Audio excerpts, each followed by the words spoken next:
داسې دردناک بیانات او واقعات اورېدلو دپاره زموږ ماجد اسلامیک سټوډیو 11 چینل سبسکرایب کړئ، घंटे वाले निशान क्लिक کړئ چې همیشه داسې ویډیوګانې د مولانا هاشمي صاحب اواز باندې تاسو ته ملاویږي. میاشت د سفر وا او سکسان رالو نبی علیہ الصلوۃ والسلام ته او فرمایلو د الله پاک پیغمبره زمونږ د قبیله خلق مسلمان شوه دي، مونږ سره صحابه کرام اولېږه چې زمونږ قبیله والو ته قرآن وښي، د دین خبرې ورته وښي. نبی علیہ الصلوۃ والسلام د دې سره 10 کسان مرګري کړو. دا 10 کسان داسې و چې دا په قرآن باندې پوه او د قرآن حافظانو د قرآن علم ورسره و. تاسو لاړ شئ د دې قبیلې والو ته دین وښیئ، قرآن ورته وښیئ. او د دې 10 کسانو امیر نبی علیہ الصلوۃ والسلام عاصم بن ثابت رضی الله تعالی عنہ وګرځاو. عاصم رضی الله تعالی عنہ فرمایل ویته د دې 9 کسانو امیر شوی. دوی روانو چې یو ځای ته ورسېدل چې هغې ته مقام د رجیع ویلی شي. رجیع مقام ته چې دوی ورسېدل، دې کسانو غداري وکړه، دا کم کسان چې راغلي وو په دوی پسې. نبی علیہ السلام ته دروغ ویلي وي زمونږ قبیله مسلمانه شوې ده. دا 10 کسان دې په دوکه باندې روان کړو. نو چې مقام د رجیع ته ورسېدل نو بنو لحیان قبیلې ته وویل موږ درله 10 کسان راوستو، اوس راشئ دا ووجنئ. بنو لحیان قبیلې ته وی هغې 200 کسان پسې راوستو، دا تیراندازو دا 200 کسان دوی رالو. نو عاصم بن ثابت رضی الله تعالی پوه شو چې زموږ سره غداري وشوه، زموږ سره دوکه وشوه. دی بره زر په منډه باندې د خپلو ملګرو سره یو غونډۍ ته غر ته وختو. چې وختو دی بنو لحیان قبیلې والا ورته وی تاسو راکوز شئ، ښکته موږ در سره معاهده کو څه به درته وایو نه، راشئ زمونږ پناه حاصله کړئ، زمونږ په پناه کې راشئ، موږ درته څه وایو نه، راکوز شئ. عاصم بن ثابت رضی الله تعالی عنہ فرمایل د کافر د خبرې اس اعتبار نشته، زه د کافر په پناه کې ځان نه ورکوم. وګوره دوی را سره دوکه وکړله، د مدینې منورې نه په دوکه راوستو، دلته ستاسو ته حواله کړو چې دا مړه کړئ، قتل یې کړئ. زه د کافر په خبره باندې اعتماد نه کوم. صرف 3 تنه و چې هغه ترې نه راکوز شو، 3 صحابه کرام 2 کسان بره پاتې شو. او عاصم بن ثابت رضی الله تعالی عنہ دعا وغوښته وی اللهم اخبر عنا رسولک، ای الله زمونږ دا خبر زمونږ رسول ته ورسوه، الله زمونږ دا خبر زمونږ پیغمبر ته ورسوه چې د هغې سره دوکه وشوله. نو څنګه چې عاصم رضی الله تعالی عنہ دا دعا وغوښته وی اللهم اخبر عنا رسولک، نو نبی علیہ السلام خپل صحابه کرامو ته وفرمایل ستاسو درونو سره غداري وشوله. نبی علیہ السلام ته وحی وشوله. نبی علیہ السلام صحابه کرامو ته وفرمایل ستاسو درونو سره غداري وشو، هغه به شهیدان شي. او بیا عاصم رضی الله تعالی عنہ مقابله شروع کړه. او عاصم رضی الله تعالی عنہ دا دعا مو وغوښته وی الله زه ستا د دین د حفاظت دپاره جنګېږم، الله نو زما دا جسم هم د دې کافرو نه محفوظ وساته. دا دعا یې وغوښته عاصم رضی الله تعالی. یا الله زه ستا د دین حفاظت کوم، نو ته زما د جسم او زما د غوښو حفاظت وکړه الله. دا دعا یې وغوښته او جنګ شروع کو. سره د خپلو 2 واړو ملګرو شهید شو، دی 2 واړه کسان شهیدان شو. دغه 3 تنه چې کوم راکوز شوي وو نو دوی کافرو د ځان سره مرګري کو، خو دوی په دغه ځای کې داسې کار وکړو چې هغه کار یې د خیانت و. نو عبدالله ابن طارق رضی الله تعالی عنہ دغه 3 تنو کې یو زید ابن دسینه رضی الله تعالی عنہ، دویم خبیب رضی الله تعالی عنہ. عبدالله ابن طارق رضی الله تعالی عنہ فرمایي تاسو زموږ سره په دې ځای کې اوس غداري وکړه، نو مخکې تلو سره ستاسو نه هېڅ پیدا نشته، ستاسو سره نه ځم، ما ته پته ده تاسو موږ ته پناه نه راکوئ، موږ سره خیانت کوئ. هغه خو یې په هغې ځای باندې شهید کو، هغه هم شهید کو. دارنګې زید ابن دسینه رضی الله تعالی عنہ د په غزوه احد کې امیه ابن خلف، دا د مکی سردار و کنه امیه ابن خلف، نو د زید ابن دسینه رضی الله تعالی عنہ د مردار کړی و. نو دوی د مکی ته بوستو او د امیه ابن خلف چې کوم ځای و صفوان د هغه نه نوم و. نو صفوان دې په ما را خرڅ کړي دا زما د پلار قاتل دی زه تاسو له پیسې درکوم په ما را خرڅ کړي چې زه ووجنم د زما پلار وجلی دی نو هغې د زید رضی الله تعالی په سر باندې پیسې واخېستې دغه د کافرو معاهده یې که نه دوی ته یې موږ درته پناه درکو نو د زید ابن دسینه رضی الله تعالی په سر یې پیسې واخېستې او د امیه ابن خلف چې کوم ځای صفوان و هغه ته یې حواله کړو صفوان داسې وکړو چې د مکې مکرمې خلک راټول کو ما د خپل پلار قاتل نیولی دی راځئ زه وجنم تاسو یې تماشه کوئ تاسو یې څه کوئ تماشه کوئ د مکې مکرمې نه بار ته ویستو او مقام تنعیم ورته وی هغې ته یې بوستو چې هغې ته یې بوست د مکې خلک ورته ګیر چاپېره ولاړ دی نو په دغې تماشګیرو کې ابو سفیان هم دی نو د ابو سفیان زید رضی الله تعالی ته فرمایي وی ای زید ستانه زه په دې ټایم کې یو تپوس کوم ته خو وجلی کېږي تا خو وجني وس خو زه ستانه یو تپوس کوم ستا دا خوښه نه ده چې ته آزاد شي او ستا په ځای باندې محمد قتل کړی شي صلی الله علیه وسلم ته آزاد شي او ستا هغه ملګری محمد ستا په ځای باندې قتل شي نو ستا داسې خوښه ده که خوښه نه ده نو زید رضی الله تعالی عنہ ته فرمایل وی قسم په الله زه دا هم نه خوښوم چې زما د پیغمبر په لاس کې د ازغې مات شي او زه د روغ یم په دغه کې ځای کې زید رضی الله تعالی عنہ فانسی کو او ابو سفیان وی ډېره عجیبه مینه ده د محمد سره د خپل ملګرو داسې مینه ما چرته نه ده لیدلې دا دوه تنه خو په دې طریقه باندې شهیدان کړو او دا دریم چې خبیب رضی الله تعالی عنہ په غزوه احد کې حارث قتل کړو دا د مکې په مشرکانو کې یو سردارو نو خبیب رضی الله تعالی عنہ په غزوه احد کې دا حارث قتل کړو چې د مکې په سردارانو کې وو نو دا خبیب رضی الله تعالی عنہ د حارث زوی واغستو او دې د پاره واغستو چې زه د خپل پلار قاتل قتل کم خدای لږ ټیم په کور کې گرفتار کړي وو په قید کې ساتلی وو نو چې کله خلک راټول شو او دا خبیب رضی الله تعالی عنہ شهید کو قتل کوي نو د خبیب رضی الله تعالی عنہ د دغه کس لور ته د حارث چې کوم د وجلې وو دا هغه لور ته وي د هغې نه نوم زینب و وی زینب ماله یو چاړه راکه چې زه ړومبې خپله صفایي وکړم نو هسې مرم خو چې ځان صفا کړم نو ماله یو چاړه راکه اوس دې وجني خبیب رضی الله تعالی عنہ او دې د هغوی په کور کې دی نو د زینب ورله چاړه راوړه چې حبیب رضی الله تعالی په خپل سر سنت وکړي نو د دې زینب زوی و د دې خیال نه و دا په خپلو کارونو کې لګیا وه چې وکته نو زوی تللی دی د حبیب رضی الله تعالی عنه خواله او حبیب رضی الله تعالی عنه راغستی په خپل غیږ کې کېنولی دی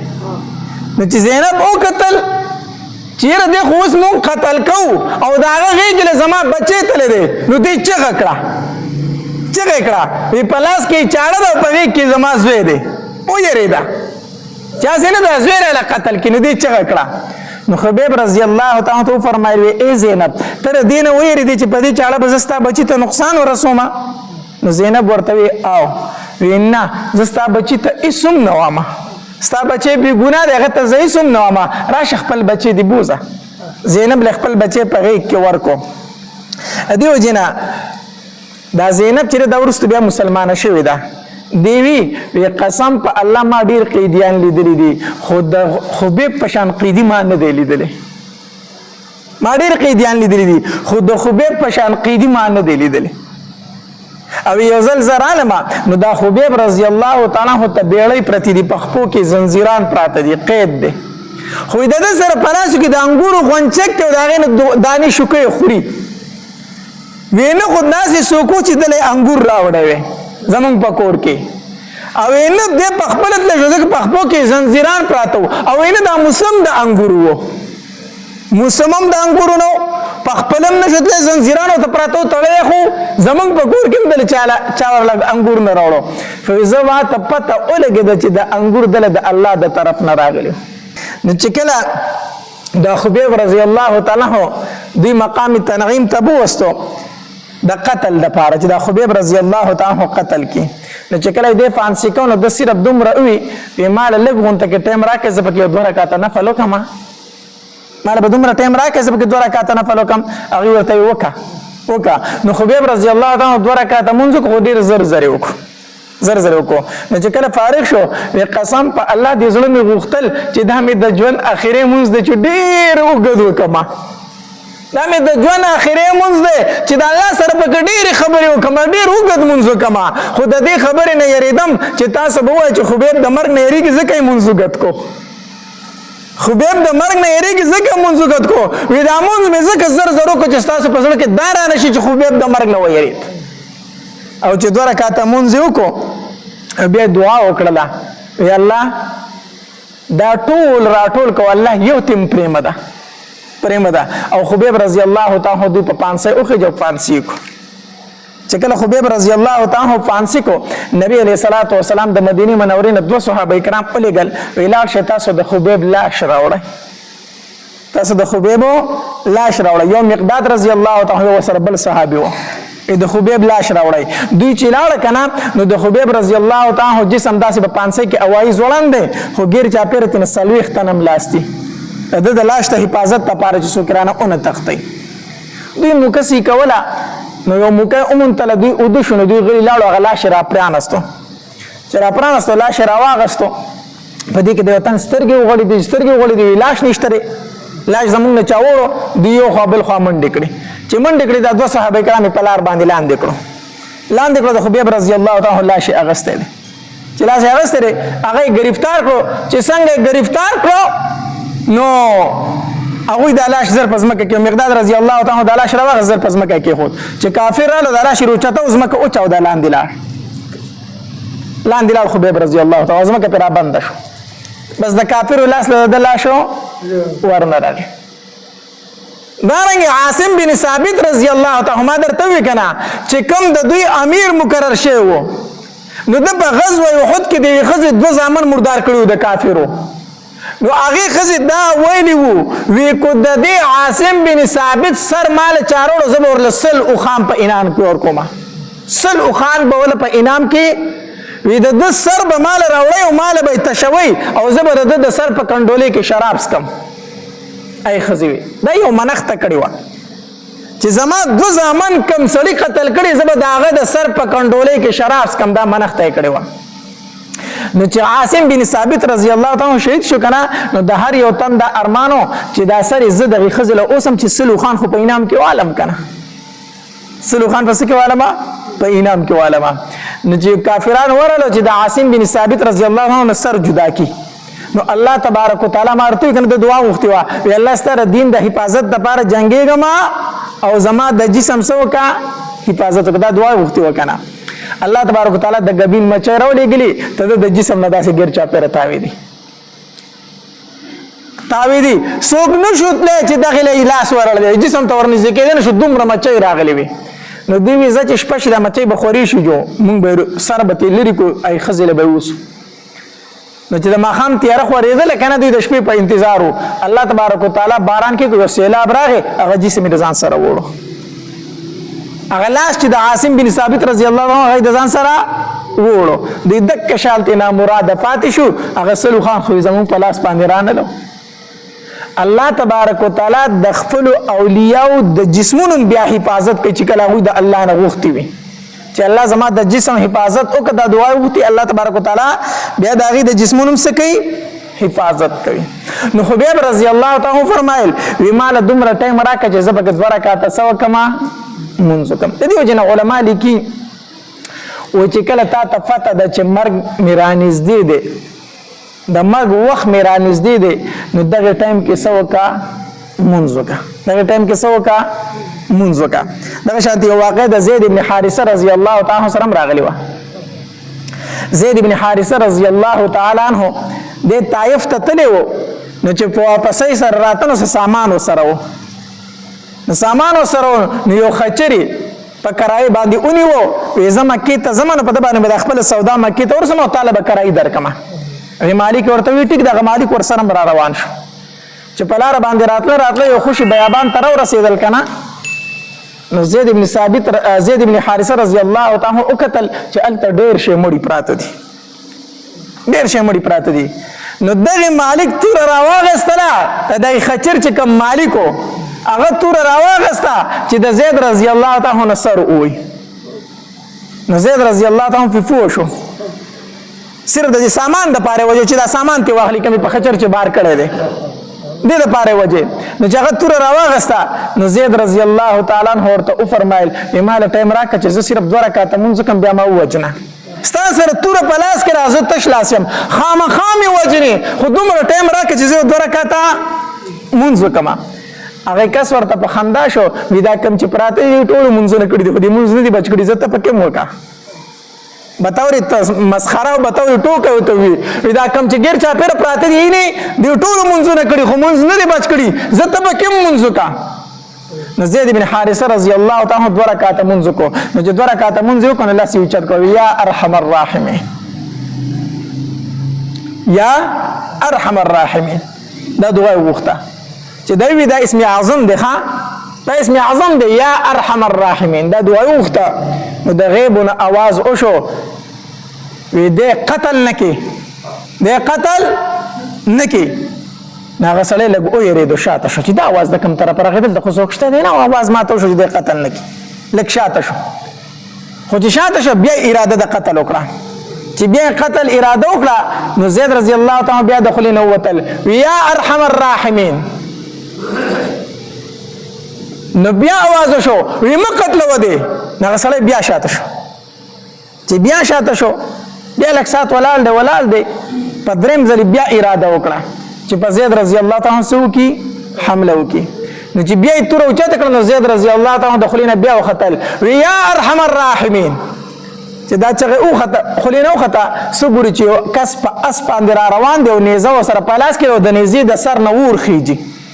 او په یو سپیډ کې راغی او الله اکبر چې کړه دغه سړی په دې خېټه کې نيزه مونږ ته اخوا ورتاو اکاسي مردار کو بیا زید رضی الله تعالی عنہ فرمایل وی چې کله تا په اول ځل وی کنه یا ارحم الراحمین وی زه په و اسمان کې خو چې دوباره دی یا ارحم الراحمین وی زه د دنیا اسمان ته رسیدلی وم خو چې په دریم ځل دی یا ارحم الراحمین وی زه ستا په خوا کې موجود وم ستا په خوا کې موجود وم زید رضی الله تعالی عنہ چې راغی دا واقع نبی علیہ الصلوۃ والسلام ته بیان کړه نبی علیہ الصلوۃ والسلام ورته فرمایل دا فرشتہ ده دا فرشتہ او بیا نبی علیہ الصلوۃ والسلام فرمایل وی کوم انسان چې درې فیر دا وای چې یا ارحم الراحمین وی دا الله د طرف نه یو فرشتہ आवाज وکي چې ارحم الراحمین ستا आवाज واوریدو اوس دعا غواړو الله ته درخواست کوي چې پوره کوي درله دا اسم اعظم دی حدیث مبارک راځي نبی علیہ السلام فرمایي کوم انسان چې درې پیری دا وای یا ارحم الراحمین وی دا الله د طرف نه فرشتہ راشي او دې انسان ته وای چې ارحم الراحمین تستا طرف ته متوجه شو ستا غږ واوریدو اوس دعا غواړو الله ته خپل حاجت پیش کا دا اسم اعظم دی نو چې کله در باندې مصیبت راځي مشکل راځي تکلیف راځي بس دا دعا غواړه درې پیری یا ارحم الراحمین یا ارحم الراحمین یا ارحم الراحمین او رستو چې په ځل کې حاجت ته الله تعالی مخه ته کړه حدیث مبارک دی نو هر مشکل چې در باندې راځي هر مصیبت در باندې راځي د شریعت طریقه دا ده چې مونږ وکړه 2 رکعات سوکا مونږ وکړه الله ته متوجه شه او د مانځنه ورستو دعا وغواړه دا الله نه دعا وغواړه یا ارحم الراحمین یا ارحم الراحمین یا ارحم الراحمین بیا الله تبارک وتعالى خپل حاجت مخې ته کوا ان شاء الله الله تبارک وتعالى بدر لدا حاجت سے کوي پورا کوي حدیث مبارکونه ثابت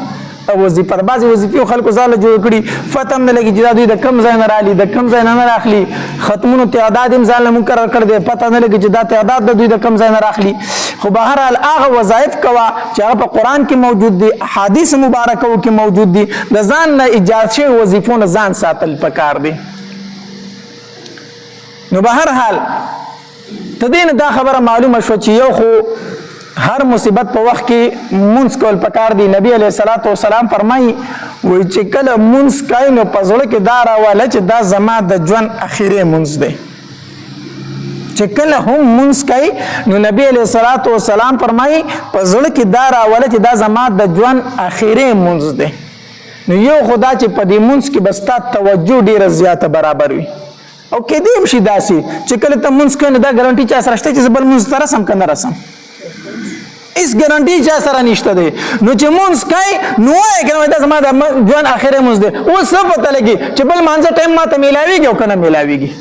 نو چې دا دې په زړه کې وو نو په مونځ کې به د خشوع او خضوع زیاته وي، په مونځ کې به د توجه زیاته وي، د الله سره به د مناجات برابر وي. الله دې زمونږ په حال باندې رحم وکړي. زمونږ منځونه انسان دی کوتاهي کېږي، بالکل سوچ یو خوا بل خوا تلی شي، خدای کله کله کېدی شي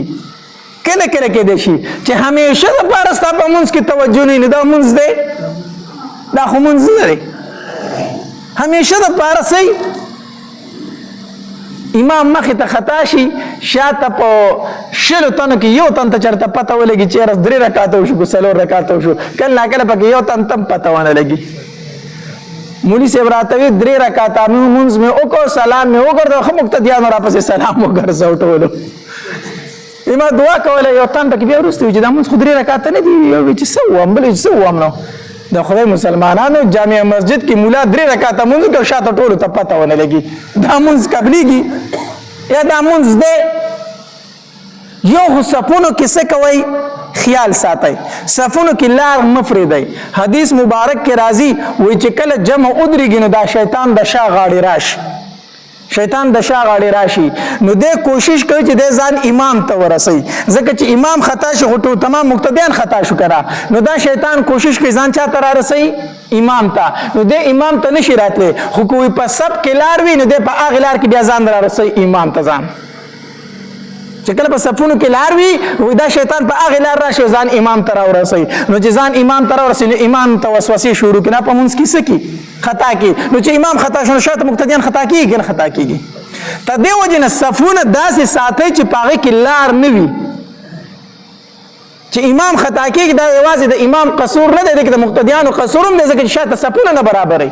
ډېر خلک وایي ما ته په مانځه کې وسوسې راځي. د مونځ د وسوسو درته دا طریقه ښیم چې یو کله په مانځه باندې ودرېږي،